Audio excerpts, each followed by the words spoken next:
करण हुआ निधि पर गुस्सा और शौर्य के लिए बरस पड़ा करण निधि पर। जी हाँ दोस्तों, कुंडली भाग्य के आने वाले धमाकेदार एपिसोड में जब निधि पूरे लूथा परिवार के सामने शौर्य के लिए लाड़ प्यार से बात करेगी, तभी करण को मन में गुस्सा आ जाएगा। यहाँ पर जब कमरे में ऋषभ और करण एक साथ होंगे और करण शौर्य के लिए मन में गुस्सा होगा और करण शौर्य की दो बात ऋषभ को कह रहा होगा, तभी निधि करण को शांत करने के लिए और करण के दिल में अपनी जगह बनाने के लिए करण के पास आ जाएगी और निधि करण को शांत करने के लिए निधि करण को कहेगी कि करण तुम इतने परेशान क्यों हो, प्लीज शांत हो जाओ, देखो शौर्य जेल से बाहर आ गया है और अब सब कुछ पहले की तरह ठीक हो गया है, तुम्हें अभी स्ट्रेस लेने की कोई जरूरत नहीं है। यह सुनकर तभी करण का मन में गुस्सा निधि पर अचानक से फूट पड़ेगा और करण गुस्से से निधि के सामने खड़ा होकर निधि को कहेगा कि अच्छा सब कुछ पहले की तरह ठीक हो गया है। कहाँ ठीक हुआ है निधि, मैंने तुम्हें शौर्य के बचपन से लेकर न जाने अब तक कितनी बार समझाया है कि शौर्य का ध्यान रखो, शौर्य की हर एक चीजों का ध्यान रखो, वो क्या कर रहा है, अच्छा कर रहा है, बुरा कर रहा है, उसके कर्मों का ध्यान दो। लेकिन तुमने कभी शौर्य पर अपना ध्यान रखा ही नहीं, तुम तो हमेशा अपने काम में बिजी रहती थी, कभी शौर्य को अच्छे संस्कार नहीं दिए, ना ही शौर्य को वो माँ का प्यार दिया जो वो हमेशा से डिजर्व करता था,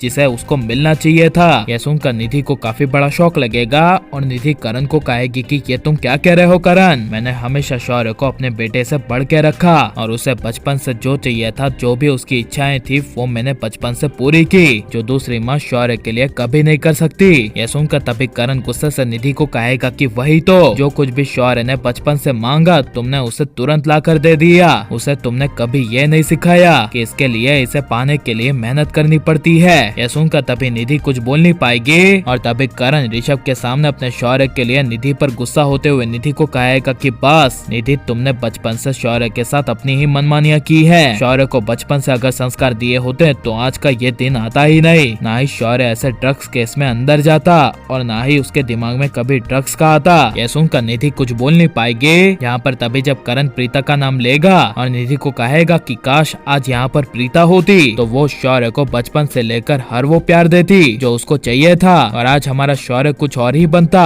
बिल्कुल राजवीर की तरह बनता, या तो कहूँ तो राजवीर से अच्छा बनता। यह सुनकर निधि को काफी बड़ा शौक लगेगा और निधि को तभी करण पर गुस्सा आ जाएगा और निधि करण को कहेगी बस करण, हर वक्त तुम मेरे सामने प्रीता का नाम लेते रहते हो, लेकिन शौर्य की परवरिश पे मेरे सामने प्रीता का नाम मत लेना, क्योंकि मैंने अपने बेटे शौर्य को प्रीता से बढ़ के रखा है, प्रीता की परवरिश से बढ़ के रखा है, जो प्रीता भी कभी रख नहीं पाती। अगर शौर्य मेरा बेटा बचपन से लेकर अब तक प्रीता से कोई भी चीज मांगता तो प्रीता इतनी आसानी से चीजें लाकर नहीं देती, वो शौर्य को उसके लिए मेहनत करवाती। तभी यह सुनकर करण कहेगा वही तो, तभी तो शौर्य सब कुछ सीखता, लेकिन तुम्हारी वजह से शौर्य कुछ सीख नहीं पाया, उसे सब कुछ बैठे बिठाए राजा महाराजा की तरह मिल गया, इसीलिए शौर्य को किसी भी चीज की कदर नहीं है। यह सुनकर निधि कुछ बोल नहीं पाएगी और करण निधि पर गुस्सा होकर सही करेगा क्या नहीं, और अब करण प्रीता को हमेशा के लिए एक होते हुए देखना चाहते हैं क्या नहीं, ये सब हमें कमेंट में जरूर बताएं और आप प्लीज इस वीडियो को लाइक शेयर हमारे चैनल को सब्सक्राइब करें।